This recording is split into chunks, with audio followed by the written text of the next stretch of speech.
صلى الله عليه وعلى آله وصحبه وسلم تسليما كثيرا. يا സഹോദരന്മാരെ അസ്സലാമു അലൈക്കും വറഹ്മത്തുള്ളാഹി വബറകാതുഹു. നമ്മൾ ഇമാം ബുഖാരി റഹിമഹുല്ലാഹ് രചിച്ച സ്വഹീഹുൽ ബുഖാരി പഠന ക്ലാസ്സിലാണ്. അഥവാ സൂറത്തുൽ മുൽക്കിന്റെ തഫ്സീർ ഇമാം ഇബ്നു കസീർ രചിച്ച തഫ്സീർ ഗ്രന്ഥം അവലംബിച്ചുകൊണ്ട് സൂറത്തുൽ മുൽക്കിന്റെ വ്യാഖ്യാനം നമ്മൾ പൂർത്തീകരിച്ചു. ശേഷം ഹദീസ് പഠനം അനിവാര്യമാണ്. ഖുർആൻ കഴിഞ്ഞാൽ പിന്നീട് മുസ്ലിമീങ്ങൾക്ക് രണ്ടാം പ്രമാണമായിട്ട് വിശ്വസിക്കുന്നത് ഹദീസാണ്. അതിന്റെ അടിസ്ഥാനത്തിൽ ഖുർആനും ഹദീസും അഥവാ ഖുർആനും സുന്നത്തും ഒരുമിച്ച് കൊണ്ടുപോവുക, ഒരുമിച്ച് പഠനം നടത്തുക എന്നതിന്റെ അടിസ്ഥാനത്തിൽ ആണ് നമ്മൾ സ്വഹീഹ് ബുഖാരി ക്ലാസ് ആരംഭിച്ചത്. നമ്മൾ ഉദ്ദേശിക്കുന്നത് 10 ഹദീസുകൾ പഠിച്ച് വിശദീകരിക്കുവാനാണ്. ശേഷം ഇൻഷാ അല്ലാഹ് വീണ്ടും ഖുർആൻ തഫ്സീറിലേക്ക് തന്നെ മടങ്ങും. ഇതിന്റെ അർത്ഥം നമ്മൾ ഖുർആൻ തഫ്സീർ ക്ലാസ് നിർത്തിവെച്ചു.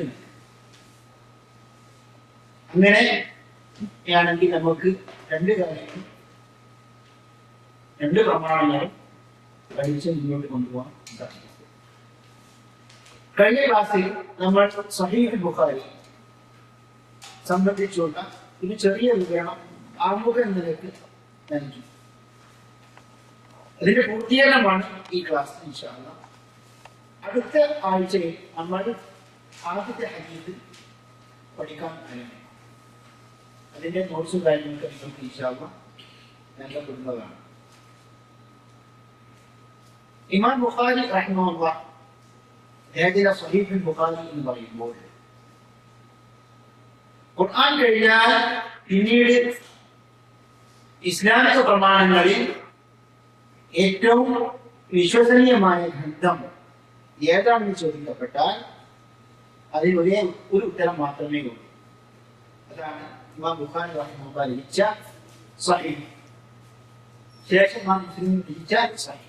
ഇമാം ബുഖാരി റഹിമഹുല്ലാഹ് അദ്ദേഹത്തെ സംബന്ധിച്ച് നമ്മൾ ചില വിവരണങ്ങൾ നൽകി കഴിഞ്ഞ ക്ലാസ്. ഒന്നാമതാണ് ആരാണ് ഇമാം ബുഖാരി, അദ്ദേഹത്തിന്റെ പേര് എന്താണ്? അദ്ദേഹത്തിന്റെ പേര് നമ്മൾ പഠിച്ചു. ഇമാം മുഹമ്മദ് ഇബ്നു ഇസ്മാഈൽ ഇബ്നി ഇബ്രാഹിം ഇബ്നി المغيرة ابن بردزبة البخاري. محمد ابن إسماعيل ابن إبراهيم ابن المغيرة ابن بردزبة البخاري الجعفي. അദ്ദേഹത്തിന്റെ ഒരു വലിയ പേരാണ് ഏത്? ബർദിസ്ബ. ബർദിസ്ബ എന്ന വാക്ക് ഏത് ഭാഷ പ്രകാരമാണ്? ബുഖാറ അഥവാ ബുഖാരി ഭാഷ പ്രകാരം. അതിന്റെ അർത്ഥം എന്താണ്? കർഷകൻ. ഇതൊക്കെ പഠിച്ചതാണ്. അതുപോലെ തന്നെ അൽ ജുഅഫി എന്ന് പറയുമ്പോൾ അത് അറബി ഗോത്രത്തെയാണ് സൂചിപ്പിക്കുന്നത്. അഥവാ ബാഹ്യമായിട്ട് വായിക്കുകയാണെങ്കിൽ ഇമാം ബുഖാരി ജുഅഫി അറബി ഗോത്രക്കാരനാണ് ധരിക്കപ്പെടും. അതെങ്ങനെയാണ് നമ്മൾ വ്യാഖ്യാനിച്ചത്? അദ്ദേഹത്തിന് ആ അൽ ജുഅഫി എന്ന ആ ഖബീല നാമം നൽകപ്പെടാനുള്ള കാരണം ഇതിന്റെ അടിസ്ഥാനത്തിലാണ്. അതെ, അദ്ദേഹത്തിന്റെ പിതാവ് ഇസ്ലാം സ്വീകരിച്ചതാണ്. അൽ ജുഅഫി ഗോത്രക്കാരനായ മുതലാളി മുഖേന. അങ്ങനെയാണ് ആ മുതലാളിയുടെ ആ യജമാനന്റെ ആ ഖബീല നാമം ഇമാം ബുഖാരിയുടെ പിതാക്കന്മാർക്ക് പിന്നീട് നൽകപ്പെടുന്നു. അതുകൊണ്ട് തന്നെ നമ്മൾ ഇമാം ബുഖാരിയുടെ പേര് വായിക്കുമ്പോൾ എന്ത് കാണും? മൗലാഹും അൽ ജുഅഫി മൗലാഹും എന്ന പേരിലാണ്. അവരുടെ മൗലാം അവരുടെ മൗലികയാണ്. എന്ത് വലാന്റെ അടിസ്ഥാനത്തിലുള്ള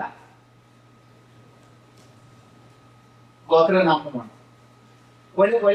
പല രീതിയിലുമുണ്ട്. ഈ ശരിക്ക് ഈ സഖ്യത്തിന്റെ അടിസ്ഥാനത്തിലുള്ള വല, അതായത് പിന്നെ ഒരു ഗോത്രക്കാരോട് അറബി ഗോത്രക്കാർക്ക് സഖ്യം അവരെ സപ്പോർട്ട് ചെയ്യുന്നവരാണ്.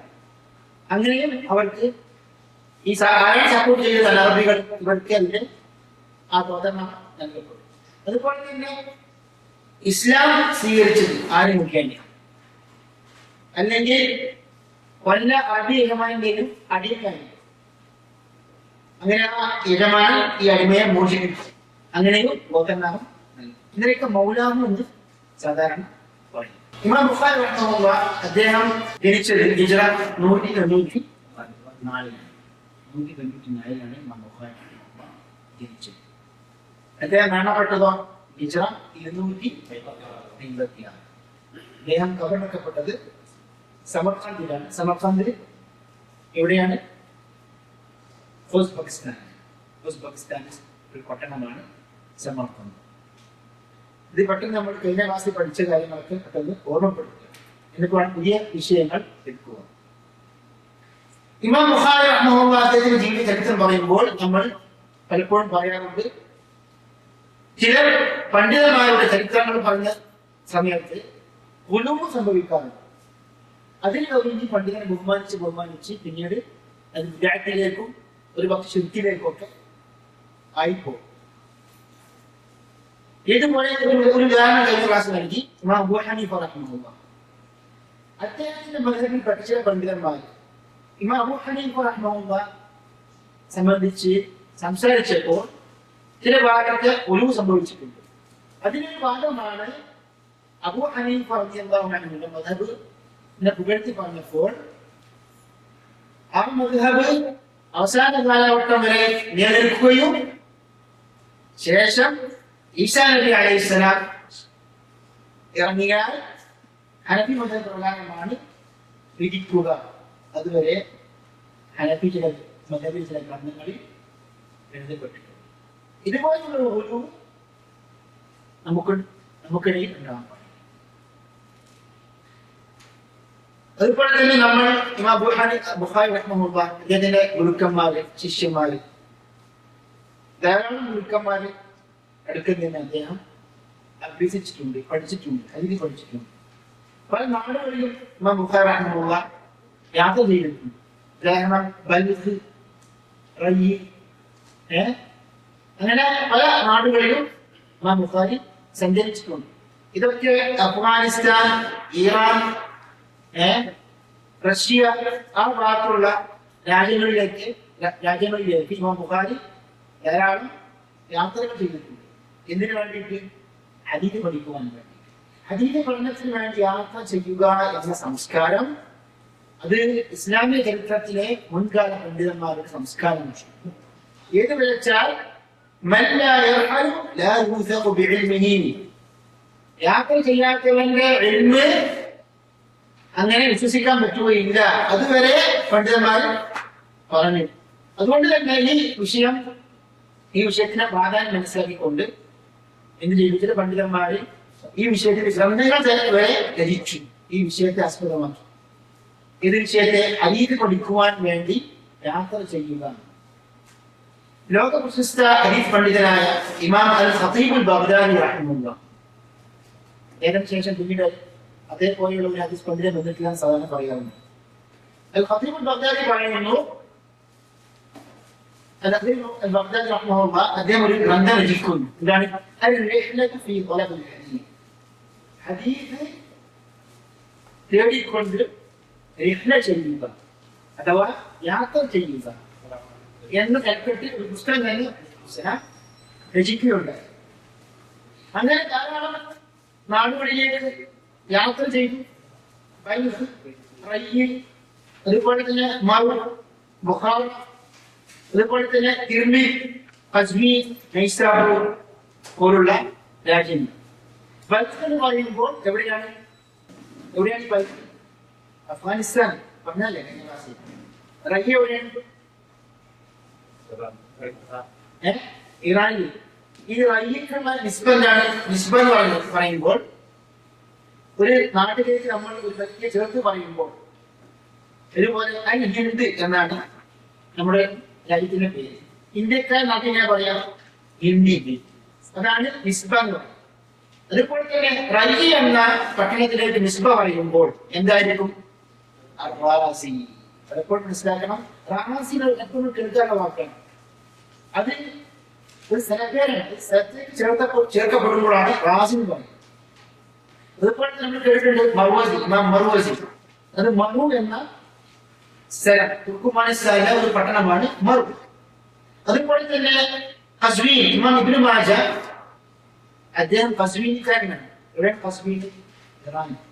നോക്കൂ നിങ്ങൾ, അതായത് 500 വർഷം ചരിത്ര പാരമ്പര്യം മാത്രമേ ഇറാനിൽ ശരി ഭരണകൂടം അല്ലെങ്കിൽ ആശയത്തിന്റെ ചരിത്രം അത്രേ ഉള്ളൂ. അതിനു മുമ്പ് സുന്നത്ത് ജമാഅത്ത് പണ്ഡിതന്മാരുടെ രാജ്യമായിരുന്നു ഇത്. അതുപോലെ തന്നെ നൈസാബൂർ, ഇമാം മുസ്ലിം നൈസാബൂരിയാണ്. അദ്ദേഹം ഇറാൻകാരനാണ്. അദ്ദേഹം ഇമാം ബുഖാരി റഹ്മഹുല്ലാഹ് അങ്ങനെ ധാരാളം ഗുരുക്കന്മാരിൽ നിന്ന് ഹദീസ് പഠിച്ചു. അവരിൽ ഏറ്റവും പ്രഗത്ഭനായ ശൈഖായ ഇമാം അലി ഇബ്നുൽ മദീനി, അലി ഇബ്നുൽ മദീനി. അദ്ദേഹം ഹദീസിലെ വലിയ പണ്ഡിതനാണ്. മാത്രമല്ല ഹദീസ് ശാസ്ത്രത്തിലെ ഏറ്റവും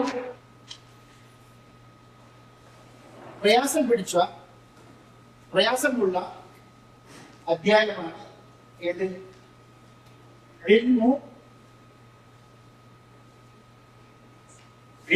ഹദീസ്. ഹദീസിന്റെ പരമ്പരകളിൽ വരുന്ന അഥവാ ഹദീസിൽ വരുന്ന സൂക്ഷ്മമായ ന്യൂനത, അത് വലിയ വലിയ പണ്ഡിതന്മാർക്ക് ഹദീസിന്റെ വിഷയത്തിൽ വലിയ വലിയ ഇമാമിങ്ങൾക്ക് മാത്രമേ ആ ന്യൂനതകൾ കണ്ടുപിടിക്കാൻ പറ്റൂ. ഇപ്പൊക്കെ പല ചെറിയ ചെറിയ വിദ്യാർത്ഥികളടക്കം ഹദീസിന്റെ വിഷയത്തിൽ പെട്ടെന്ന് സഹീഹാണ് ലൈഫാണെന്ന് പറയും. യഥാർത്ഥത്തിൽ ആ രീതി ശരിയല്ല. എന്താ ഈ വിദ്യാർത്ഥികൾ ചെയ്യുന്നത്?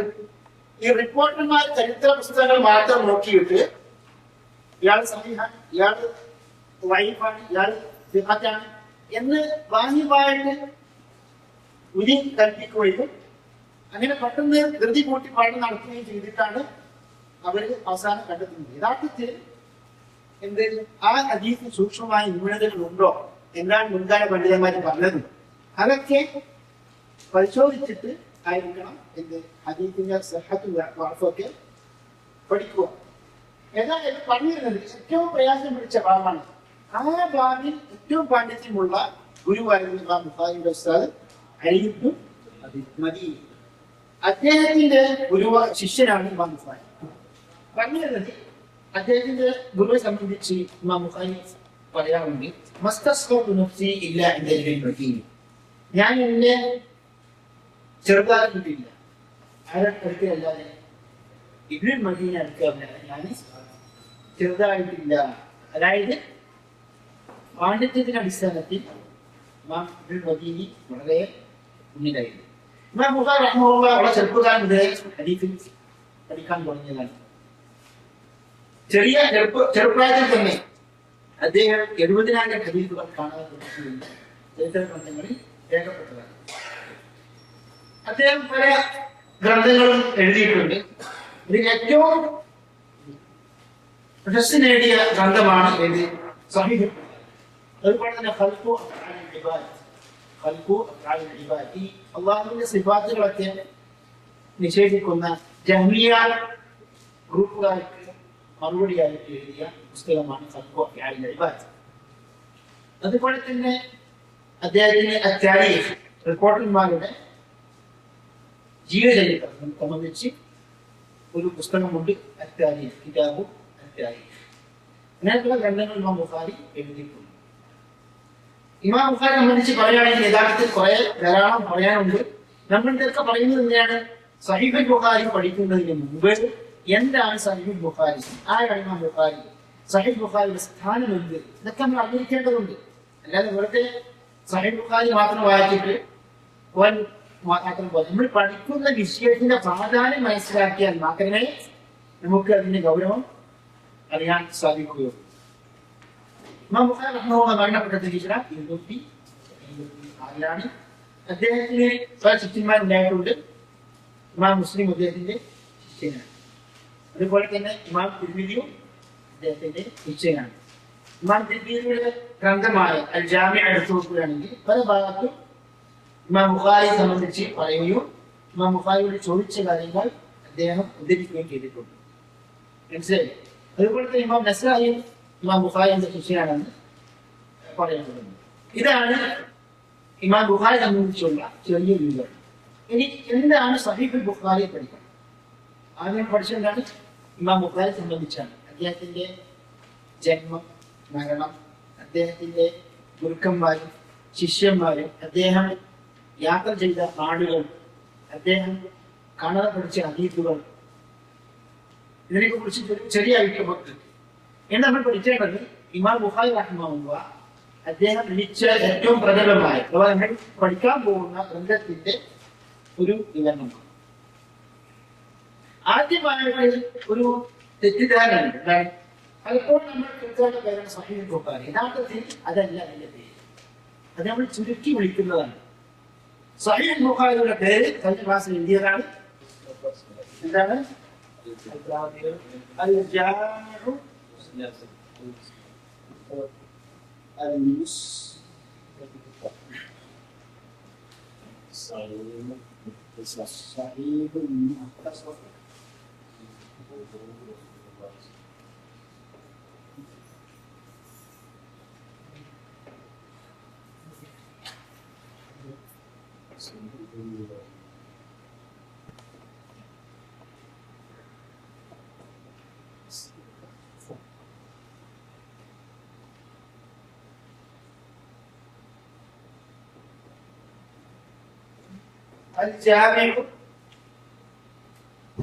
الجامع المسند الصحيح المختصر من أمور رسول الله صلى الله عليه وسلم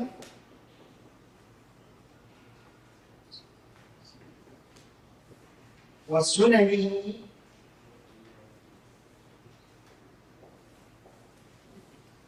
وأيامه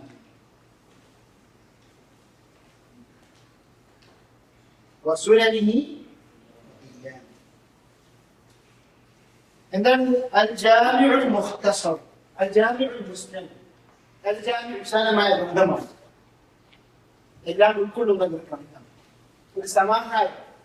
അൽ മുസ്നദ് ഇസ്നാദോടെ ഉദ്ധരിക്കപ്പെട്ട ഹദീസുകൾ ഉൾക്കൊള്ളുന്ന ഗ്രന്ഥമാണ്. കാരണം ഇതിന്റെ ടൈറ്റിൽ, ഇതിന്റെ ഉൻവാനിൽ തന്നെ എന്താണ് ഈ ഗ്രന്ഥത്തിൽ അടങ്ങിയിട്ടുള്ളതെന്ന് മനസ്സിലാവും. അതുകൊണ്ട് തന്നെ ഗ്രന്ഥങ്ങൾ നമ്മൾ അച്ചടിക്കുമ്പോൾ എന്താണോ ഗ്രന്ഥകാരൻ നൽകിയ ആ ഉൻവാൻ അത് തന്നെ കൊടുക്കണം.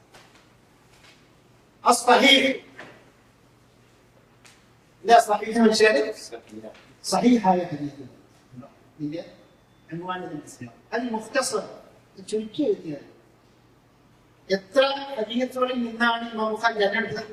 6 ലക്ഷം ഹദീസുകളിൽ നിന്നാണ് ഇമാം ബുഖാരി ഈ 7,000 ചില്ലാനം ഹദീസുകൾ തെരഞ്ഞെടുത്തത്. മിൻ ഉമൂരി റസൂലില്ലാഹി സ്വല്ലല്ലാഹു അലൈഹി വസല്ലം, റസൂലുള്ളാഹി സ്വല്ലല്ലാഹു അലൈഹി വസല്ലമിന്റെ കാര്യങ്ങൾ, അദ്ദേഹത്തിന്റെ സുന്നത്തുകൾ, അദ്ദേഹത്തിന്റെ ദിവസങ്ങൾ, ദിനങ്ങളിൽ എന്തൊക്കെ കർമ്മങ്ങൾ ചെയ്തു, എന്തൊക്കെ പറഞ്ഞു, അതുപോലെ തന്നെ യുദ്ധങ്ങൾ, ഇതെല്ലാം ഉൾക്കൊള്ളുന്ന ഒരു സമാഹാരമാണ്, ഒരു ക്രോഡീകരണമാണ് സ്വഹീഹുൽ ബുഖാരി. ഇത് ചുരുക്കിയാണ് വിളിക്കാൻ പോകുന്നത് സ്വഹീഹുൽ ബുഖാരി. ഇപ്പോൾ അടുത്ത കാലത്തായിട്ടാണ് ഈ ഗ്രന്ഥം അച്ചടിക്കപ്പെട്ടപ്പോൾ ഈ അബദ്ധം മനസ്സിലാക്കിക്കൊണ്ട് ഈ ശരിയായ ഉൻവാന് നൽകാൻ തുടങ്ങിയത്. ഇതിനു മുമ്പ് 10-15 വർഷം മുമ്പൊക്കെ അച്ചടിക്കപ്പെട്ട സഹീഹുൽ ബുഖാരിയുടെ എല്ലാ പതിപ്പുകളിലും ശരിയായ ഉൻവാൻ കാണാനില്ല. അതുപോലെ തന്നെ ഇമാം മുസ്ലിമിന്റെയും ഇമാം തിർമിദിയുടെയും പല ഗ്രന്ഥങ്ങളും പരിശോധിക്കുകയാണെങ്കിൽ ഇത് തന്നെയാണ് അവസ്ഥ. നിശ്ചയം പിന്നീട് പഠിക്കേണ്ടതാണ്. എന്താണ് ഇമാം ബുഖാരി റഹിമഹുല്ലാഹ് ഈ ഗ്രന്ഥം എന്തിനാണ് ഇദ്ദേഹം എഴുതിക്കാനുള്ള കാരണം? അതിന് സൂചന നൽകി. അദ്ദേഹത്തിന്റെ ഗുരുവായ അല്ലെങ്കിൽ അദ്ദേഹത്തിന്റെ കാലഘട്ടത്തിൽ ജീവിച്ച ഒരു വലിയ പണ്ഡിതനാണ്, മഹാനാണ് ഇസ്ഹാഖ് ഇബ്നു റാഹൂവിയ. അത് റാഹോയി എന്നും പറയപ്പെടാറുണ്ട്. റാഹൂവിയ, റാഹോയി അങ്ങനെ പല വക്തുകളുമുണ്ട്. പറയുന്നത് ഇമാം ഇസ്ഹാഖ് റഹിമഹുല്ലാഹ് പറയുന്നുണ്ടായി, ഇങ്ങനെയുള്ള സഹീഹായ മുത്തസലും സുന്നത്തുകളൊക്കെ ഒഴിയിക്കപ്പെടുന്ന സഹീഹായ ഒരു ഗ്രന്ഥം രചിക്കേണ്ട അനിവാര്യതയുണ്ട് എന്ന് പറഞ്ഞപ്പോൾ അത് ഇമാം ബുഖാരി മനസ്സിൽ ഇങ്ങനെ തുടർന്നു. അങ്ങനെയാണ് ഈ സഹീഹ എഴുതാൻ അദ്ദേഹം തിരഞ്ഞെടുത്തത്. മാത്രമല്ല അദ്ദേഹം ഒരു കാര്യം വ്യക്തമാക്കുന്നുണ്ടായി, അതായത് എല്ലാ സഹീഹായ ഹദീസും ഇതിൽ ഉൾക്കൊള്ളിച്ചിട്ടില്ല. അതായത് എല്ലാ ഈ സഹീഹ് ബുഖാരിയിലുള്ള സഹീഹ് ബാക്കിയൊക്കെ ദഈഫ് അങ്ങനെ വാദം നമുക്ക് ഇല്ല. ഇമാം ബുഖാരി റഹിമഹുല്ലാഹ് അദ്ദേഹം ഉൾക്കൊള്ളിച്ച ഹദീസുകളൊക്കെ അദ്ദേഹത്തിന്റെ അഭിപ്രായ പ്രകാരം, വീക്ഷണ പ്രകാരം, അതുപോലെ തന്നെ പണ്ഡിതന്മാരുടെ അഭിപ്രായ പ്രകാരം തന്നെ സഹീഹായ ഹദീസുകളാണ്. അദ്ദേഹം ഒരിക്കൽ പറയുന്നുണ്ടായി, അഹ്ഫദു 100,000 ഹദീസ് സഹീഹ്, നാം 1,00,000 സഹീഹായ ഹദീസുകൾ കാണാൻ പഠിക്കുന്നു. അതോടൊപ്പം തന്നെ وأحفظ 200,000 حديث غير صحيح. صحيح അല്ലാത്ത 2,00,000 ഹദീസുകളും നാം കാണാൻ പഠിക്കുന്നു. ഇതിൽ എന്ത് മനസ്സിലായി? സഹീഹായ ഹദീസുകളാൽ കൂടുതൽ ഏതാണ് ദഈഫായ ഹദീസുകളാണ് കൂടുതൽ. മാത്രമല്ല അദ്ദേഹം സഹീഹത്തിന്റെ സഹീഹായ ഹദീസുകളാണെന്ന് സൂക്ഷ്മമായി പഠനം നടത്തുകയും മാത്രമല്ല ഓരോ ഹദീസ് അദ്ദേഹം ഉദ്ധരിക്കുമ്പോഴും 2 റക്അത്ത് നമസ്കരിക്കുകയും ഇസ്തിഗ്ഫാർ നടത്തുകയും ചെയ്യും. ഇമാം ബുഖാരി റഹിമഹുല്ലാഹ് നമ്മിലേക്ക് എങ്ങനെയാണ് എത്തിപ്പെട്ടത്? യഥാർത്ഥത്തിൽ ഇമാം ബുഖാരി റഹിമഹുല്ലാഹ് അദ്ദേഹം രചിച്ച സഹീഹിന് പല റിവായത്തുകളുമുണ്ട്. ഈ ഗ്രന്ഥങ്ങൾ നമ്മൾ ഇപ്പോൾ വായിക്കുന്നത് ഈ പ്രസ്സുകളിൽ അച്ചടിച്ച പതിപ്പുകളാണ് നമ്മൾ വായിക്കാറുള്ളത്. ഇമാം ബുഖാരി റഹിമഹുല്ലാഹ് അദ്ദേഹത്തിന്റെ കാലഘട്ടത്തിന് ശേഷം പണ്ഡിതന്മാർ എങ്ങനെയാണ് സഹീഹ് ബുഖാരി പഠിക്കാറുള്ളത്? അത് ഇസ്നാദിൻ ഇമാം ബുഖാരിയുടെ പരമ്പര മുതൽ അദ്ദേഹത്തിന് ശേഷം വരുന്ന അധ്യാപകർ വരെയുള്ള പരമ്പരകൾ, ആ പരമ്പരകൾ വെച്ചിട്ടാണ് ഇത് റിവായത്ത് ചെയ്യുകയാണ് ചെയ്യുന്നത്, റെക്കോർഡ് ചെയ്യുക. മനസ്സിലായി? അതായത് ഇമാം ബുഖാരിക്ക് ശേഷമുള്ള 100 വർഷങ്ങൾക്ക് ശേഷമുള്ള വന്ന വിദ്യാർത്ഥികൾ അവർക്ക് ഇമാം ബുഖാരി വരെയുള്ള എന്തുണ്ടാവും? ഇസ്നാദുണ്ട്. അങ്ങനെ അൽഹംദുലില്ലാഹ് ഈ ഉമ്മത്തിന്റെ പ്രത്യേക നിലയ്ക്ക് ഈ ഇസ്നാദുകൾ ഈ കാലഘട്ടം വരെ സൂക്ഷിക്കപ്പെടുന്നു. ഇപ്പോൾ പല അറബി നാടുകളിലും അതുപോലെ നാടുകളിലും ഇന്ത്യയിൽ സമാഅത്തിന്റെ ക്ലാസുകൾ ഉണ്ടാവാറുണ്ട്. സമാഅ ഹദീസ് ഇസ്നാദോടെ കേൾക്കുന്ന ക്ലാസുകൾ. അങ്ങനെ മുഴുവൻ സഹീഹ് ബുഖാരി കേട്ട് കഴിഞ്ഞാൽ അധ്യാപകർ നൽകും ഇസ്നാദ് കൊടുക്കും. അങ്ങനെ നമ്മൾ സഹീഹ് ബുഖാരിയുടെ വ്യാഖ്യാനമായ ഫത്ഹുൽ ബാരി വായിക്കുമ്പോൾ ഓരോ ഹദീസിനും പല റിവായത്തുകളും കാണാൻ സാധിക്കും. റിവായത്ത് അൽ ഫഹബി, റിവായത്തുൽ കുശ്മീഹനി, റിവായത്തുൽ അബീ ദർ, റിവായത്തുൽ അസീലി, റിവായത്തുൽ മുസ്തംലി, റിവായത്തുൽ മഹാമിലി, ഇതൊക്കെ വായിക്കാൻ സാധിക്കും. ഇതൊക്കെ എന്താണ്? ഇമാം ബുഖാരി വ്യത്യസ്ത റിവായത്തുകളാണ്. ഒരു പക്ഷേ അവ തമ്മിൽ പദങ്ങളിൽ വരാനുള്ള ചില വ്യത്യാസങ്ങൾ കാണാൻ സാധിക്കും. അതുകൊണ്ട് തന്നെ നമ്മൾ സഹീഹ് ബുഖാരി വായിക്കുമ്പോൾ അതിന്റെ ഏറ്റവും പ്രഗത്ഭമായ പ്രസിദ്ധമായ വ്യാഖ്യാനം ഏതാണ്? ഫത്ഹുൽ ബാരി. നമ്മൾ പലപ്പോഴും കേൾക്കുന്ന ഗ്രന്ഥമാണ് അല്ലേ ഫത്ഹുൽ ബാരി. ഫത്ഹുൽ ബാരി വായിക്കുമ്പോൾ തന്നെ അദ്ദേഹം ഒരു ഹദീസ് വിശദീകരിക്കുമ്പോൾ ഇമാം ബുഖാരിയുടെ സഹീഹിന്റെ വ്യത്യസ്ത റിവായത്തുകൾ ഉദ്ധരിക്കും. അതിൽ ചിലപ്പോൾ ഈ എല്ലാ റിവായത്തുകളും 100% ശരിയാകുന്നില്ല. അതിൽ ചിലപ്പോൾ ചില അബദ്ധങ്ങൾ വന്ന റിവായത്തുകൾ ഉണ്ടാവും. എന്താ കാരണം? ബഹുഭൂരിപക്ഷം റിവായത്തുകളിൽ എതിരാകുമ്പോൾ ഒരുപക്ഷെ. അപ്പോൾ നമ്മൾ സഹീഹ് ബുഖാരി ശരിക്ക് പഠനം നടത്തുമ്പോൾ പണ്ഡിതന്മാരെ വിശദീകരിച്ച ഗ്രന്ഥങ്ങൾ അടിസ്ഥാനപ്പെടുത്തിക്കൊണ്ടായിരിക്കണം നമ്മൾ പഠിക്കേണ്ടത്.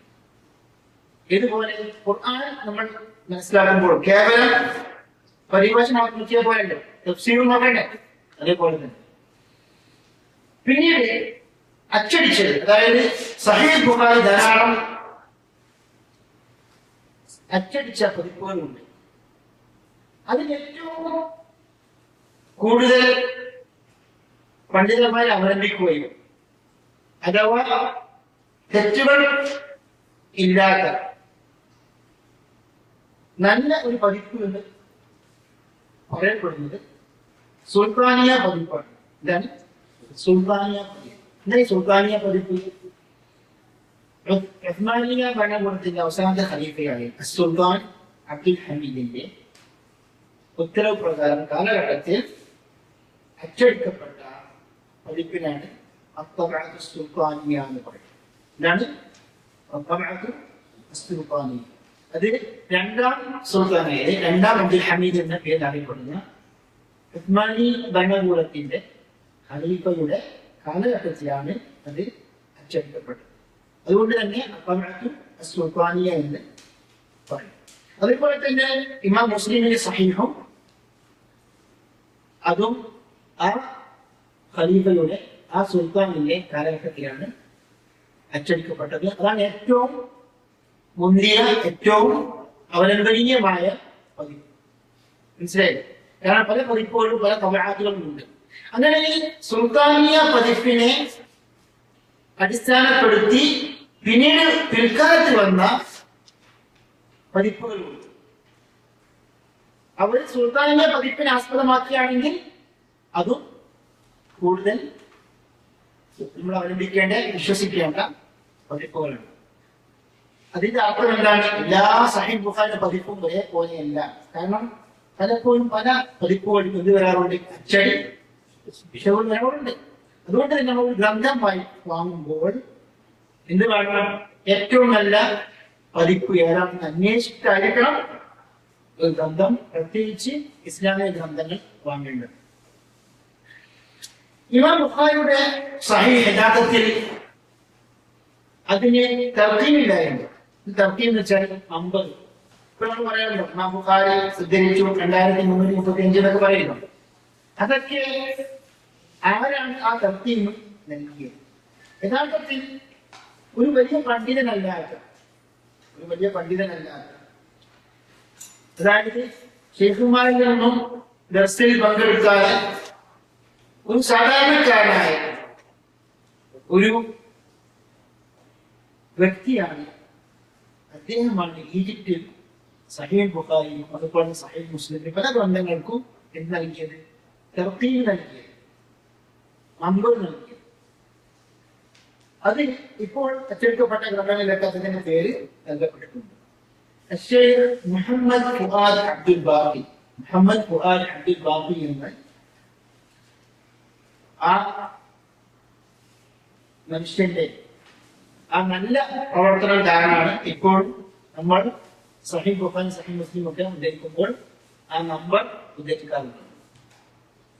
നമ്മൾ പലപ്പോഴും ചെയ്യുന്ന കാര്യങ്ങൾ ചിലപ്പോൾ ചെറിയ കാര്യങ്ങളായിരിക്കും.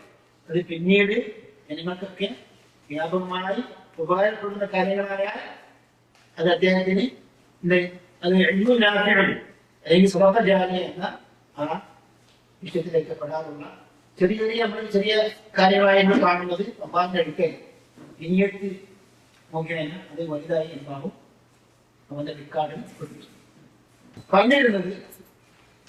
ഇമാം ബുഖാരിയുടെ സഹീഹ് ഇത്രയും വിലപ്പെട്ട വിലമതിച്ച ഗ്രന്ഥമാണെന്ന അടിസ്ഥാനത്തിൽ മുസ്ലിമീങ്ങൾ ധാരാളം ബഹുമാനിക്കുകയും ആദരിക്കുകയും സഹീഹ് ബുഖാരിക്ക് ധാരാളം സേവനങ്ങൾ അർപ്പിക്കുകയും ചെയ്യും. ഇത് പൊതുവെ ഒരു സേവനമാണല്ലോ നമ്പർ ഇടാൻ. അതുപോലെ തന്നെ പതിപ്പ് ഏറ്റവും നല്ല പതിപ്പാക്കി പുറത്തിറക്കുക.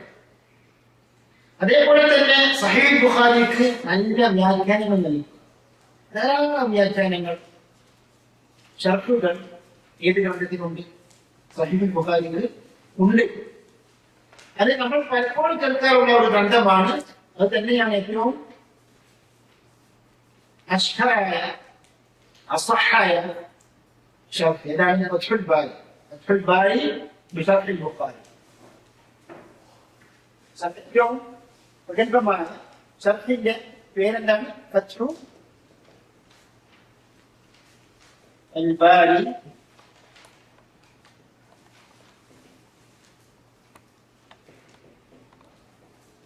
ബിശർഹ് ബുഖാരി.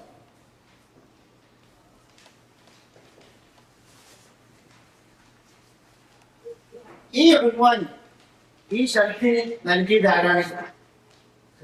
അതിന്റെ രചയിതാവായ ഇമാം ഇബ്നു ഹജർ അസ്ഖലാനി. അദ്ദേഹത്തിന്റെ ഈ ഷർഹിന്റെ ആമുഖത്തിൽ നാം ഇതിന് പേര് നൽകുന്നു എന്ന് പറഞ്ഞുകൊണ്ട് ഈ ഉൻവാനാണ്, ഈ പേരാണ് നൽകിയത്. ഫത്ഹുൽ ബാരി ബിശർഹ് അൽ ബുഖാരി. ഇതിനെക്കുറിച്ച് നമ്മൾ പറയും ഇൻഷാ അല്ലാഹ്. ഏതായാലും ഈ സഹീഹ് ബുഖാരിക്ക് ധാരാളം വിശദീകരണങ്ങളുണ്ട്. ഒന്നാണ് ഫത്ഹുൽ ബാരി. അതുപോലെ തന്നെ ഇമാം ഐനി, ഇമാം ബദ്രുദ്ദീൻ അൽ ഐനി, ഇബ്നു ഹജറിന്റെ കാലഘട്ടത്തിൽ ജീവിച്ച ഇമാം ബദ്രുദ്ദീൻ അൽ ഐനി റഹിമഹുല്ലാഹ്, അദ്ദേഹം വേറെ ഗ്രന്ഥം രചിക്കുകയുണ്ടായി, ഉംദത്തുൽ ഖാരി. ഉംദത്തുൽ ഖാരി. അതുപോലെ തന്നെ ഇമാം ശിഹാബുദ്ദീൻ അൽ ഖസ്തലാനി എഴുതിയ ഇർഷാദുസ് സാരി. ഇർഷാദുസ് സാരി. ഇത് നമ്മൾ മനസ്സിലാക്കാൻ വേണ്ടിയിട്ട് നമ്മൾ കേവലം പറയുകയാണ്. കാരണം എല്ലാ സംഗതികളും ഈ ചെറിയ സമയത്തിനുള്ളിൽ നമുക്ക് പറഞ്ഞു തീർക്കാൻ സാധ്യമല്ല. അതുകൊണ്ട് തന്നെ എങ്കിലും സഹീഹ് ബുഖാരിനെ കുറിച്ച് ഒരു ചെറിയ ഒരു ചിത്രം നമ്മുടെ മനസ്സിൽ ഉണ്ടാകുവാൻ വേണ്ടിയാണ് ഇതൊക്കെ പറയുന്നത്.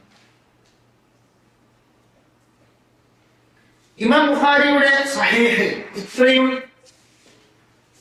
മുസ്ലിങ്ങൾക്കിടയിൽ ആ സ്ഥാനം ഉണ്ടാകാനുള്ള കാരണം എന്താണ്? ഇതിന്റെ കാരണം നമ്മൾ കേട്ട് പരിചയമുള്ള സംഗതിയാണ്. ഹദീസുകളിൽ എന്തുണ്ട്? സഹീഹുണ്ട്, വഈഫുണ്ട്. ഈ സഹീഹ് എന്ന ആ വിഷയത്തിൽ, സഹീഹായ ഹദീസുകൾ എന്ന വിഷയത്തിൽ ഏറ്റവും സൂക്ഷ്മമായി പഠിക്കുകയും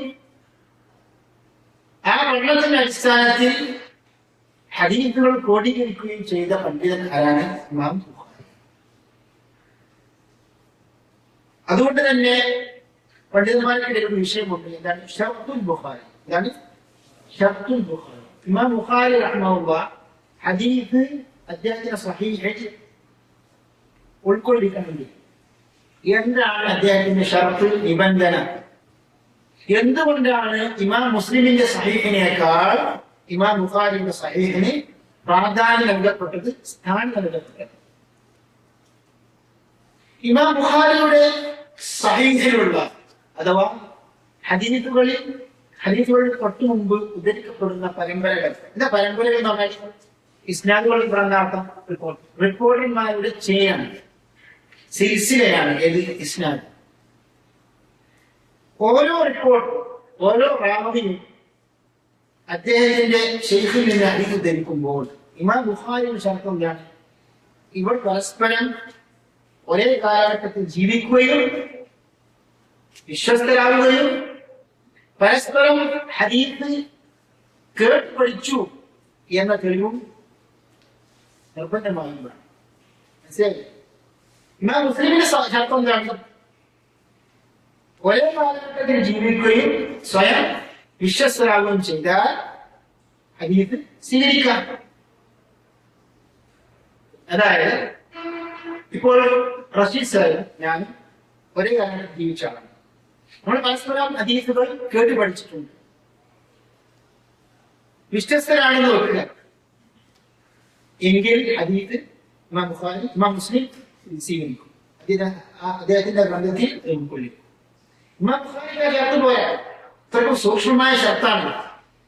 നമ്മൾ പരസ്പരം കേട്ട് പഠിച്ചിട്ടുണ്ട്, അതായത് വിശ്വസ്തരായ പോലെ ഒരേ കാലഘട്ടത്തിൽ ജീവിച്ചവരായ പോലെ, മറിച്ച് പരസ്പരം ഹദീസ് ഞാൻ കേട്ടു, ഹിസാബിൽ നിന്ന് ഞാൻ ഹദീസ് കേട്ടു എന്ന് തെളിവുമാണ് എങ്കിൽ മാത്രമേ ഹദീസ് ഇമാം ബുഖാരി സ്വീകരിക്കൂ. അതുകൊണ്ട് തന്നെ ഷർത്തുൽ ബുഖാരി അഅ്ലാ മിൻ ഷർത്തി മുസ്ലിം, ഇമാം മുസ്ലിമിന്റെ ഷർത്തിനേക്കാൾ ഉയർന്ന ഷർത്താണ് ആരുടേത്? ഇമാം ബുഖാരിയുടെ. അതുകൊണ്ട് തന്നെ പലപ്പോഴും പല ഗ്രന്ഥങ്ങളൊക്കെ വായിക്കുമ്പോൾ നമ്മൾ കാണും റവാഹു അബൂ ദാവൂദ്, ഈ ഹദീസ് റിപ്പോർട്ട് ചെയ്തത് അബൂ ദാവൂദാണ്, ബിഇസ്നാദി അലാ ഷർത്തിൽ ബുഖാരി, ബുഖാരിയുടെ ഷർത്തൊത്ത പരമ്പര മുഖേന ആൾ റിപ്പോർട്ട് ചെയ്തു. ഇമാം അബൂ ദാവൂദ് റിപ്പോർട്ട് ചെയ്തു. അപ്പോൾ എന്താണ് ഷർത്തുൽ ബുഖാരി, എന്താണ് ഷർത്തുൽ മുസ്ലിം എന്ന് ചുരുക്കത്തിൽ നമ്മൾ മനസ്സിലാക്കി. ഇനി നമ്മൾ അറിയേണ്ട ഒരു വിഷയം എന്താണ്? ഇമാം ബുഖാരിയുടെ സഹീഹിൽ എത്ര ഹദീസുകളുണ്ട്? എത്ര ഹദീസുകളുണ്ട്? കാരണം ആവർത്തിക്കപ്പെട്ട ഹദീസുകൾ ധാരാളമുണ്ട്. ഏത്? സഹീഹ് ബുഖാരി. അതുപോലെ തന്നെ പരമ്പര ഉദ്ധരിച്ച ഹദീസുകളും പരമ്പര ഉദ്ധരിക്കപ്പെടാത്ത ചെറിയ അഥവാ ചുരുക്കം ഹദീസുകളും ഇതിലുണ്ട്. സഹീഹ് ബുഖാരിയിലുണ്ട്. പരമ്പര ഉദ്ധരിച്ച ഹദീസുകൾക്കാണ് നമ്മൾ എന്ത് പറയുന്നത്? അൽ മുസ്നദ് എന്ന് പറയുന്നത്. അൽ അഹാദീസുൽ മുസ്നദതു എന്ന് പറയുന്നത് സനദ് ഉദ്ധരിക്കപ്പെട്ട ഹദീസുകൾ. സനദ് ഉദ്ധരിക്കപ്പെടാത്ത ഹദീസുകളും ചുരുക്കത്തിൽ നമുക്ക് സഹീഹ് ബുഖാരി കാണാൻ സാധിക്കും. ഉദാഹരണം പറയുകയാണെങ്കിൽ ഇമാം ബുഖാരി റഹിമഹുല്ലാഹ് കിതാബുൽ ഇൽമിൽ ഉദ്ധരിക്കാറുണ്ട്. ഉദ്ധരിച്ച ഒരു വചനമാണ് ഇമാം മുജാഹിദ് എന്ന താബിഈ വഴി അഥവാ സഹാബിയിൽ നിന്ന് ഇബ്നു അബ്ബാസിൽ നിന്ന് ഹദീസ് ഖുർആനൊക്കെ പഠിച്ച പണ്ഡിതനാണ് ഇമാം മുജാഹിദ്. ഇമാം മുജാഹിദ് പറയുന്നു, ലാ യനാലുൽ ഇൽമ മുസ്തഹി വലാ മുസ്തക്ബിർ. ലജ്ജയുള്ളവനും അഹങ്കാരമുള്ളവനും വിജ്ഞാനം ലഭിക്കുകയില്ല. അഹങ്കാരം അതുപോലെ തന്നെ ലജ്ജ, ഇത് എൽമിൽ നിന്ന് നമ്മെ തടസ്സപ്പെടുത്തുന്നു. ഇത് അവരുടെ വചനമാണ്, ഇമാം മുജാഹിദിന്റെ വചനമാണ്. ഇതുപോലെയുള്ള വചനങ്ങൾക്കാണ് ഹദീസിന്റെ ഭാഷയിൽ എന്ന് പറയുക അത്തഅലീഖാത്ത്. എന്താണ് അത്തഅലീഖാത്ത്? അല്ലെങ്കിൽ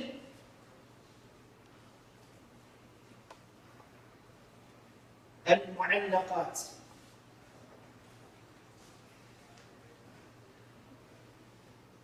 പരമ്പര ഉദ്ധരിക്കാതെ റിപ്പോർട്ട് ചെയ്ത വചനങ്ങൾക്കാണ് മുഅല്ലഖാത്ത് എന്ന് പറയുന്നത്. അപ്പോൾ സഹീഹ് ബുഖാരിയിൽ ഉദ്ധരിക്കപ്പെട്ട റിപ്പോർട്ടുകൾ, റിവായത്തുകൾ രണ്ട് ഇനമാണ്. ഒന്ന് ബഹുഭൂരിഭാഗം റിവായത്തുകളും പരമ്പര ഉദ്ധരിച്ചുകൊണ്ടുള്ള റിവായത്തുകളാണ്. രണ്ടാം ഇനം എന്താണ്? പരമ്പരകൾ ഉദ്ധരിക്കാത്ത ഇനമാണ്. അത് സഹീഹ് ബുഖാരി ചുരുക്കമാണ്. എങ്കിലും ഫത്ഹുൽ ബാരിയുടെ രചയിതാവായി ഇമാം ഇബ്നു ഹജർ പറഞ്ഞിട്ടുണ്ട്, പരമ്പര ഉദ്ധരിക്കാത്ത റിപ്പോർട്ടുകളും എന്താണ്? സ്വഹീഹാണ്. മനസ്സിലായി? പരമ്പര ഉദ്ധരിക്കാത്ത റിപ്പോർട്ടുകൾ നമ്മൾ പ്രത്യേകം ചെക്ക് ചെയ്യേണ്ട ആവശ്യമില്ല. അതും സ്വീകാര്യമായ റിപ്പോർട്ടുകളാണ് എന്ന് അത് പറഞ്ഞു ഇമാം ഇബ്നു ഹജർ അസ്ഖലാനി റഹിമഹുല്ലാഹ് അദ്ദേഹത്തിന്റെ ശർഹിൽ സൂചിപ്പിച്ചിട്ടുണ്ട്. നോക്കൂ നിങ്ങൾ, ഈ തഅലീഖാത്ത് നമുക്ക് സഹീഹ് ബുഖാരി വായിക്കുമ്പോ ഈ ഇമാം മുജാഹിദിന്റെ അതുപോലെ തന്നെ വേറെയും മുഅല്ലഖാത്തുകളൊക്കെ കണ്ടു. അപ്പൊ ഒരു ആഗ്രഹം, ഇതിന്റെ പരമ്പര വേണം. അല്ലെങ്കിൽ ആരാണ് ഈ ഹദീസ്, ഈ റിവായത്ത്, ഇമാം ബുഖാരി പരമ്പര ഉദ്ധരിക്കാത്ത ഈ റിവായത്ത് ആരാണ് പരമ്പര ഉദ്ധരിച്ചുകൊണ്ട് റിപ്പോർട്ട് ചെയ്തത് എന്നൊരു ആഗ്രഹം നമ്മുടെ മനസ്സിലുണ്ടാകും. അപ്പോൾ എന്താ ചെയ്യേണ്ടത്? ഇതിന്റെ സഹീഹ് ബുഖാരിയുടെ വിശദീകരണമായ ഫത്ഹുൽ ബാരി എടുത്ത് നോക്കിയാൽ അദ്ദേഹം പറയും ഒരു പക്ഷേ അത് ഇമാം ഇബ്നു അബീ ശൈബ റിപ്പോർട്ട് ചെയ്തു, ഇമാം അബൂ ദാവൂദ് റിപ്പോർട്ട് ചെയ്തു, ഇമാം ഹാക്കിം റിപ്പോർട്ട് ചെയ്തു, ഇമാം ബൈഹഖി റിപ്പോർട്ട് ചെയ്തു. പരമ്പര ഉദ്ധരിച്ചുകൊണ്ട് ആ പണ്ഡിതന്മാർ അത് റിപ്പോർട്ട് ചെയ്തിട്ടുണ്ട്. മനസ്സിലായില്ലേ? ഏതായാലും സഹീഹ് ബുഖാരി രണ്ട് ഇനങ്ങളായ റിവായത്തുകളുണ്ട്. ഒന്ന് മുസ്നദ്, ഒന്ന് മുഅല്ലഖ്. ഇനി ചോദ്യം എന്താണ്? സഹീഹ് ബുഖാരി മൊത്തം മുഅല്ലഖ് ആണെങ്കിലും മുസ്നദ് ആണെങ്കിലും എത്ര ഹദീസുകൾ ഉണ്ട്? എഴുതണം. 9082. ഇത് ആരാണ് പറഞ്ഞത്? സഹീഹ് ബുഖാരിയുടെ ഏറ്റവും ഖ്യാതമായ ശർഹിൽ ഇബ്നു ഹജർ അസ്ഖലാനി റഹിമഹുല്ലാഹ് അദ്ദേഹമാണ് ഈ കാര്യം പറഞ്ഞത്. മുഅല്ലഖത്തും അതുപോലെ തന്നെ മുസ്നദ് ഒക്കെ ആയ ഒരുമിച്ച് നമ്മൾ കണക്കൂട്ടുകയാണെങ്കിൽ 9082 ഹദീസുകൾ ഉണ്ട്. ഇനി മുഅല്ലഖാത്ത് അതുപോലെയുള്ള റിവായത്തുകൾ ഇല്ലാതെ എത്ര ഹദീസുകൾ ഉണ്ട് സഹീഹ് ബുഖാരി? എല്ലാവരും എത്തണം. 7397 7397 ഹദീസുകൾ. ഏത് കൂടാതെ മുഅല്ലഖാത്ത് ഇല്ലാതെ, മുഅല്ലഖാത്ത് ഉണ്ടെങ്കിലോ 9082. ഇനി വേറൊരു ചോദ്യം, ഞാൻ നേരത്തെ സൂചിപ്പിച്ചു സഹീഹ് ബുഖാരിയിൽ എന്തുണ്ട്? ആവർത്തിക്കപ്പെട്ട ഹദീസുകൾ ഉണ്ട്. ആവർത്തിക്കപ്പെടാതെ കൃത്യമായി ഹദീസുകൾ, അതായത് ഇന്നമൽ അഅ്മാലു ബിന്നിയാത്ത്, പല സ്ഥലങ്ങളിലും ഇമാം ബുഖാരി പല പദങ്ങളാൽ റിപ്പോർട്ട് ചെയ്തിട്ടുണ്ട്. ഇന്നമൽ അഅ്മാലു ബിന്നിയാത്ത്, ഇന്നമൽ അഅ്മാലു ബിന്നിയ്യ എന്നൊക്കെ പല റിവായത്തുകളും എതിരുണ്ട്, സഹീഹ് ബുഖാരിയിലുണ്ട്. അങ്ങനെ ആവർത്തിക്കപ്പെടാതെ എത്ര ഹദീസുകൾ സഹീഹ് ബുഖാരിയിലുണ്ട്? 2600 ഹദീസ്. 2600 ഹദീസുകൾ സഹീഹ് ബുഖാരിയിൽ ഉണ്ട്. അതുപോലെ ഇൻഷാ അല്ലാഹ് ഭാവിയിൽ നമ്മൾ ഇമാം മുസ്ലിമിന്റെ ഗ്രന്ഥത്തെ സംബന്ധിച്ചൊക്കെ പറയും ഇൻഷാ അല്ലാഹ്. ഏതായാലും തൽക്കാലം നമ്മൾ എന്താ മനസ്സിലാക്കേണ്ടത്, ഇമാം ബുഖാരി സംബന്ധിച്ചുള്ള വിവരണങ്ങളാണ്.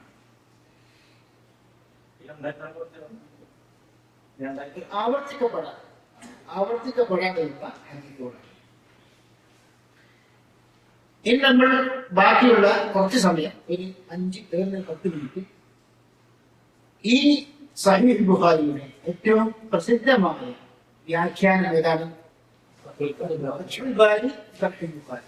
അതിനെക്കുറിച്ച് ചെറിയ വിവരണം നമ്മൾ മനസ്സിലാക്കണം. കാരണം അദ്ദേഹത്തിന്റെ ശർഹ് അതുപോലെയുള്ള പ്രഗത്ഭമായ ശർഹകളൊക്കെ അടിസ്ഥാനപ്പെടുത്തിയായിരിക്കണം നമ്മൾ ഇൻഷാ അല്ലാഹ് ഭാവിയിൽ സഹീഹ് ബുഖാരി പഠിക്കുന്നത്. അതായത് അടുത്ത ആഴ്ച മുതൽ പഠിക്കുന്നത് പണ്ഡിതന്മാരുടെ ഗ്രന്ഥങ്ങളൊക്കെ വെച്ച് വളരെ ലളിതമായ മലയാള ഭാഷയിൽ നമ്മൾ പഠിക്കും ഇൻഷാ അല്ലാഹ്. ഇതുപോലെ ഇമാം ഇബ്നു കസീറിന്റെ തഫ്സീറും മലയാളത്തിൽ പഠിച്ചതുപോലെ തന്നെ ഇമാം ബുഖാരിയുടെ സഹീഹും ഇങ്ങനെ പഠിക്കും ഇൻഷാ അല്ലാഹ്.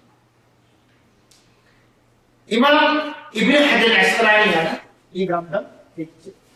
ഫത്ഹുൽ ബാരിയുടെ മുഅല്ലിഫിന്റെ രചയിതാവിന്റെ പേരെന്താണ്? അഹ്മദ്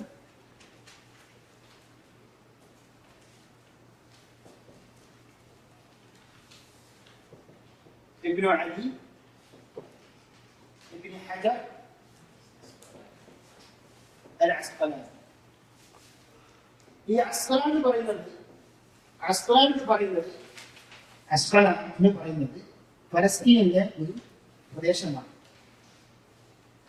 പക്ഷെ അദ്ദേഹം ഒറിജിനൽ ഫലസ്തീനിക്കാരനാണെങ്കിലും അസ്ഖലാനിയാണെങ്കിലും അദ്ദേഹം പഠിച്ചതും വളർന്നതൊക്കെ അതുപോലെ മരണപ്പെട്ടതൊക്കെ എവിടെയാണ്? ഈജിപ്തിലാണ് അദ്ദേഹം പിന്നീട് അദ്ദേഹം ജീവിച്ചതും മരണപ്പെട്ടതൊക്കെ. അദ്ദേഹം ഹിജ്റ അറബി എഴുതാണെങ്കിൽ 852 അദ്ദേഹം മരണപ്പെട്ടത്. ഹിജ്റ 852. അദ്ദേഹം വലിയ ഹദീസ് പണ്ഡിതനാണ്. അദ്ദേഹത്തിന്റെ കാലഘട്ടത്തിന് ശേഷം പിന്നീട് അദ്ദേഹത്തെക്കാൾ വലിയ ഹദീസ് പണ്ഡിതൻ വന്നിട്ടില്ല എന്നുവരെ ഹദീസ് പണ്ഡിതന്മാര് സമ്മതിച്ച ഒരു കാര്യമാണ്. ഇമാം ഇബ്നു ഹജർ അസ്ഖലാനി നമുക്ക് നിങ്ങൾ അവരുടെ ത്യാഗം, പ്രയത്നം, എൽമ് പഠിക്കാനും എൽമിന് വേണ്ടി സേവനങ്ങൾ അർപ്പിക്കാനും പണ്ഡിതന്മാര് എത്ര ത്യാഗം സഹിച്ചു, നമ്മൾ എത്ര ത്യാഗം സഹിക്കുന്നുണ്ട്. നമ്മൾ യഥാർത്ഥത്തിൽ നിങ്ങളൊക്കെ ഈ ക്ലാസ്സുകളിൽ, ഇതുപോലത്തെ പല ക്ലാസ്സുകളിലും മതപ്രഭാഷണങ്ങളിലും മതപരമായ ക്ലാസ്സുകളിൽ പങ്കെടുക്കുന്നവരാണ്. ഇങ്ങനെ പങ്കെടുക്കാത്ത ബഹുഭൂരിപക്ഷം മുസ്ലിങ്ങളല്ലേ ഈ കാലഘട്ടത്തിലുള്ളത്. അതുകൊണ്ട് തന്നെ എൽമ് പഠിക്കുക, എൽമ് സദസ്സിൽ പങ്കെടുക്കുക എന്ന് പറയുന്നത് അല്ലാഹുവിന് ഏറ്റവും ഇഷ്ടപ്പെട്ട കാര്യങ്ങളിൽ പെട്ടതാണ്. അതുകൊണ്ട് തന്നെ നമ്മൾ ദീൻ മനസ്സിലാക്കുന്ന, ദീൻ പഠിപ്പിക്കുന്ന ക്ലാസ്സുകളിൽ പങ്കെടുക്കുവാൻ നമ്മൾ ശരിക്ക് സദാ ജാഗ്രതയിലായിരിക്കും. ഇമാം ബുഖാരി റഹ്മഹുല്ലാഹ് അദ്ദേഹത്തിന്റെ ശർഹിന്റെ ഏറ്റവും പ്രബലമായ വ്യാഖ്യാനമാണ് ഫത്ഹുൽ ബാരി.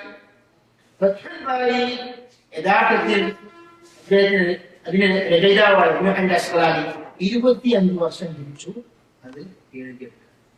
എത്ര വർഷം പിടിച്ചു? 25. അതൊക്കെ എഴുതി ഒന്നുകൂടി ചെക്ക് ചെയ്ത് പല കാര്യങ്ങളും കൂട്ടിച്ചേർത്ത് അവസാനം 25 വർഷങ്ങൾക്കുള്ളിലാണ് അദ്ദേഹം ഏത് പൂർത്തീകരിക്കുന്നത്? ഫത്ഹുൽ ബാരി. കൃത്യമായി പറയുകയാണെങ്കിൽ ഹിജ്റ 817 അദ്ദേഹം ഫത്ഹുൽ ബാരി എഴുതാൻ ആരംഭിക്കുന്നത്. 817 ഹിജ്റ 817 817 അദ്ദേഹം ആരംഭിച്ചിട്ട് അദ്ദേഹം അവസാനിപ്പിക്കുന്നത് ഏത് വർഷത്തിലാണ്? ഹിജ്റ 842. 842. നോക്കി നിങ്ങൾ എത്ര വർഷം ഈ കാലഘട്ടത്തിൽ ജനങ്ങൾക്ക് ഉണ്ടോ? എത്ര പണ്ഡിതരാണെങ്കിലും 25 വർഷം പിടിച്ചിട്ട് ഒരു പുസ്തകം എഴുതുന്നു. ആർക്കാണ് ക്ഷമ? അപ്പോൾ ഇതിൽ സൂചിപ്പിക്കുന്നത് പ്രത്യേകിച്ച് ആ കാലഘട്ടത്തിൽ എന്തില്ല, പ്രസ്സുകളില്ല, ഇതുപോലെ നല്ല A4ന്റെ മുന്തിയ പേപ്പറില്ല, മഷിയില്ല, പ്രിന്ററില്ല, കമ്പ്യൂട്ടറില്ല. ഇതൊക്കെ ധാരാളം ദിവസങ്ങൾ വർഷങ്ങൾ കഴിച്ചുകൂട്ടി, അതും ഇതുപോലെയുള്ള നല്ല പ്രകാശങ്ങളുള്ള വിളക്കുകൾ പോലും ഇല്ലാത്ത കാലഘട്ടത്തിൽ ധാരാളം പ്രയാസം അനുഭവിച്ചുകൊണ്ടാണ് ആ കാലഘട്ടത്തിൽ പണ്ഡിതന്മാര് പുസ്തകങ്ങൾ എഴുതിയിട്ടുള്ളത്. ഇപ്പോൾ നമുക്ക് ഒരു ഗ്രന്ഥം വായിച്ചു നോക്കണമെങ്കിൽ അല്ലെങ്കിൽ ഒരു ഗ്രന്ഥത്തിൽ നിന്ന് ഒരു ഉദ്ധരണി നമ്മൾ കോഡ് ചെയ്യണമെങ്കിൽ പെട്ടെന്ന് കമ്പ്യൂട്ടർ അടിച്ചാൽ മതി. ആ കാലഘട്ടത്തിൽ ഇതുപോലെയുള്ള സൗകര്യങ്ങൾ ഇല്ലായിരുന്നു. എന്നിട്ട് പോലും അവരുടെ ഇഖ്ലാസ്, അവരുടെ എണ്ണു പഠിക്കാനുള്ള അള്ളാഹുവിന്റെ ഇത്തിബാ മർവാക്കി എന്നതിന്റെ അടിസ്ഥാനത്തിൽ അള്ളാഹുവിന്റെ പ്രീതി കാക്ഷിച്ചുകൊണ്ടാണ് ആ കാലഘട്ടത്തിലെ പണ്ഡിതന്മാർ 100% ആത്മാർത്ഥത, സമർപ്പണം, അങ്ങനെയാണ് പണ്ഡിതന്മാരെ ഗ്രന്ഥങ്ങൾ എഴുതിയിട്ടുള്ളത്. പണ്ഡിതന്മാരെ പല നാടുകളിലേക്കും യാത്ര ചെയ്തിട്ടുള്ളത്. ഇമാം ബുഖാരിയുടെ ആ നാട്ടിൽ പണ്ഡിതന്മാരെ ലൈൻസല്ല. എങ്കിൽ പോലും ഞാൻ പഠിച്ചിട്ട് പോരാ, ഇനിയും പഠിക്കണം, അള്ളാഹുവിന്റെ കൂലി ഇനിയും വർദ്ധിക്കട്ടെ, അള്ളാഹുവിന്റെ സ്വർഗത്തിൽ ഉയർന്ന ദർജാക്കളിലേക്ക് എനിക്ക് എത്തണം എന്ന ആ ബോധം, എന്ന ആ ജാഗ്രത, അതൊക്കെ അവരുടെ ഈമാനിന്റെ ആ വളർച്ചയാണ്. നമ്മളിതൊക്കെ പഠിക്കുമ്പോൾ അല്പമെങ്കിലും അവരുടെ ആ ജീവചരിത്രത്തിൽ നിന്ന് പാഠങ്ങൾ ഉൾക്കൊണ്ട് അല്പമെങ്കിലും പ്രയത്നിക്കണം. ഈ ദീനിന്റെ വിഷയത്തിൽ നമ്മൾ ചെറിയ ചെറിയ ത്യാഗങ്ങൾ സഹിക്കണം എന്നാണ് ഈ സന്ദർഭത്തിൽ ഓർമ്മപ്പെടുത്താനുള്ളത്. അപ്പോൾ ഇമാം ഇബ്നു അസ്ഖലാനി റഹിമഹുല്ലാഹ് ഹിജ്റ എത്രാം വർഷത്തിലാണ് ഫത്ഹുൽ ബാരി പൂർത്തീകരിച്ചത്? 842. അങ്ങനെ അദ്ദേഹം ആ ഗ്രന്ഥം രചന പൂർത്തീകരിച്ചു. അള്ളാഹുവിന് നന്ദി കാണിച്ചുകൊണ്ട് അദ്ദേഹം എല്ലാ പണ്ഡിതന്മാരെയും ഇതുപോലെ തന്നെ പ്രമാണിമാരെ വിളിച്ചു കൂട്ടിയിട്ട് വലിയ സദ്യ ഒരുക്കി. അതൊക്കെ ചരിത്ര ഗ്രന്ഥങ്ങളിൽ രേഖപ്പെടുത്തപ്പെട്ട സംഗതികളാണ്. അങ്ങനെ ഈ ഫത്ഹുൽ ബാരിയുടെ ഈ സ്ഥാനം പണ്ഡിതന്മാരെ സമ്മതിച്ച കാര്യമാണ്. ഏറ്റവും പ്രഗത്ഭമായ ശാഖ മാത്രമല്ല, നമ്മൾ പലപ്പോഴും കേൾക്കാറുള്ള ഒരു മഹാപണ്ഡിതനാണ് ഇമാം ഷൗക്കാനി റഹ്മത്തുള്ളാഹി. അദ്ദേഹം ഒരിക്കൽ ഈ ഗ്രന്ഥം ശർഹ് ചെയ്യപ്പെടാൻ, സഹീഹുൽ ബുഖാരി വ്യാഖ്യാനിക്കാൻ വേണ്ടി അദ്ദേഹത്തിന് ആവശ്യപ്പെട്ടു. അതുകൊണ്ട് ഇമാം ഷൗക്കാനിയോട് സഹീഹുൽ ബുഖാരി ഒന്ന് ശർഹ് ചെയ്യാൻ വിശദീകരിക്കാൻ ആവശ്യപ്പെട്ടപ്പോൾ അദ്ദേഹം പറയുന്നു, ലാ ഹിജ്റത ബഅദൽ ഫത്ഹ്. ഫത്ഹിന് ശേഷം എന്തില്ല? ഇത് ഹദീസാണ്. യഥാർത്ഥം മക്ക വിജയത്തിന് ശേഷം ഇനി എന്തില്ല? ഹിജ്റയില്ല. ഇനി ഹിജ്റയില്ല. കാരണം മുസ്ലിം ഭരണകൂടമായി, അഥവാ മുസ്ലിങ്ങളുടെ കയ്യിലായി കാര്യങ്ങളൊക്കെ. ഇനി പഴയ പാടിയുള്ള ഹിജ്റയില്ല. പറയുന്നത് ആ അർത്ഥം ഈ വിഷയത്തിൽ അദ്ദേഹം കൊണ്ടുവന്നു. അദ്ദേഹം ഉദ്ദേശിക്കുന്നത് ഫത്ഹുൽ ബാരിക്ക് ശേഷം എന്തില്ല? ഒരു വിദ്യാർത്ഥിക്ക് ഇനി എഴുതി പഠിക്കാൻ വേണ്ടിയിട്ട് വേറെ നാടുകളിലേക്ക് പോയി പ്രയാസപ്പെടേണ്ട ആവശ്യമില്ല. അദ്ദേഹം ഉദ്ദേശിക്കുന്നത് ഫത്ഹുൽ ബാരി ധാരാളം വിവരങ്ങൾ എഴുതുകൾ ഉൾക്കൊണ്ടിട്ടുണ്ട് എന്ന ആ യാഥാർത്ഥ്യമാണ് അദ്ദേഹം സൂചിപ്പിച്ചത്. അങ്ങനെ യഥാർത്ഥത്തിൽ സഹീഹുൽ ബുഖാരി സംബന്ധിച്ചും ഫത്ഹുൽ ബാരി സംബന്ധിച്ച് പറയുകയാണെങ്കിൽ ധാരാളം കാര്യങ്ങളുണ്ട്. ഇമാം ഇബ്നു ഹജർ റഹിമഹുല്ലാഹ് ഫത്ഹുൽ ബാരി എഴുതിയപ്പോൾ ആ ഫത്ഹുൽ ബാരിയുടെ രീതിയും സ്വഭാവവും അതുപോലെ ഇമാം ബുഖാരിയുടെ സഹീഹ് സംബന്ധിച്ച് പരിചയപ്പെടുത്തുവാനും ഒക്കെ ഒരു ആമുഖം എഴുതി. ആ ആമുഖത്തിന്റെ പേരെന്താണ്? ഈ ആമുഖത്തിന്റെ പേര് യഥാർത്ഥത്തിൽ നമ്മൾ നേരത്തെ സൂചിപ്പിച്ചതുപോലെ സഹീഹുൽ ബുഖാരിയിൽ ഇവിടെ ഉൻവാനിൽ വന്ന തെറ്റിദ്ധാരണ പോലെ തന്നെ ഏഴുമുണ്ടായി ഒരിക്കാലം ഈ മുഖത്തിനൊരു പേര് വായിക്കുന്നതിനുണ്ട്. പലരും വായിക്കാറുള്ളത് എന്താണ്? ഹദിയുസ്സാരി എന്നാണ്.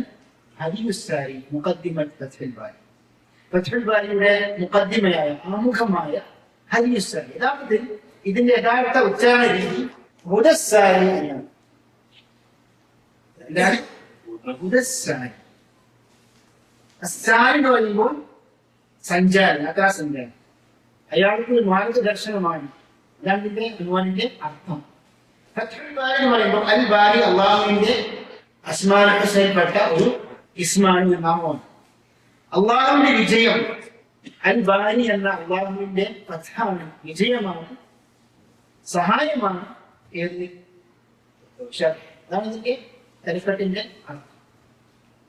ഈ മുദസ്സാരി വായിച്ചാൽ നമുക്ക് എന്തൊക്കെ മനസ്സിലാകാൻ? ഇമാം ബുഖാരിയുടെ ജീവചരിത്രം, ഹദീസിന്റെ സ്ഥാനം, സഹീഹുൽ ബുഖാരിയിൽ ഉദ്ധരിക്കപ്പെട്ട പ്രയാസമുള്ള വാക്കുകളുടെ ചെറിയ രീതിയിലുള്ള വിശദീകരണം ഇതിലുണ്ട്.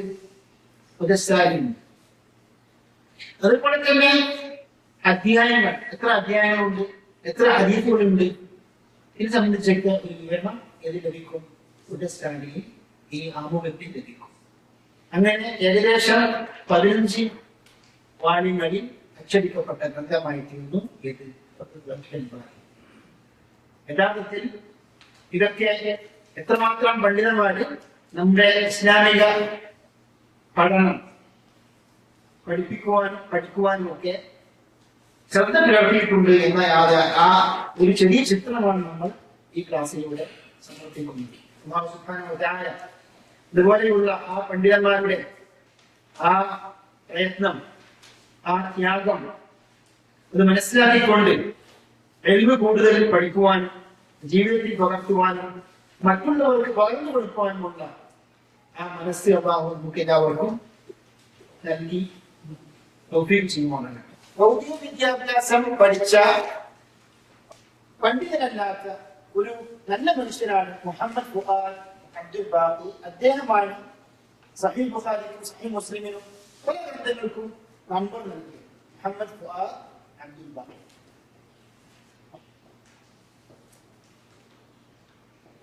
ഭൂപാലത്തിൽ ധാരാളം വിശേഷ സേവനങ്ങൾ അർപ്പിച്ചിട്ടുണ്ട് ഈ വ്യക്തി.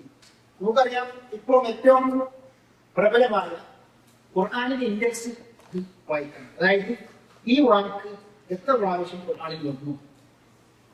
മൂസ നബി അലൈഹി സ്വലാമിന്റെ ആ നാമം ഖുർആൻ എന്ന പദം, ഓരോ പദവും അതിന് ഇൻഡെക്സ് ഇത്രയും കൃത്യമായ രീതിയിൽ ഉണ്ടാക്കിയ വ്യക്തിയാരാണ്? ഷെയ്ഖ് മുഹമ്മദ് ഫുആദ് അബ്ദുൽ ബാഖി. ആ ഇൻഡെക്സ് ഇപ്പോഴും ലഭ്യമാണ്. ഈ വിഷയത്തിൽ സംശയമൊന്നുമില്ലല്ലോ. നമുക്ക് പഴയ കുറിച്ചു ക്ലാസ് അവസാനിപ്പിച്ചിരിക്കുന്നു. 124 ഇബ്നു ഹജർ അസ്ഖലാനി കൃത്യമായി എപ്പോൾ ജനിച്ച ഇപ്പോഴേക്ക് ഓർമ്മയിൽ വരുന്നില്ല. ക്ലാസ്സിൽ ശ്രമിച്ചു.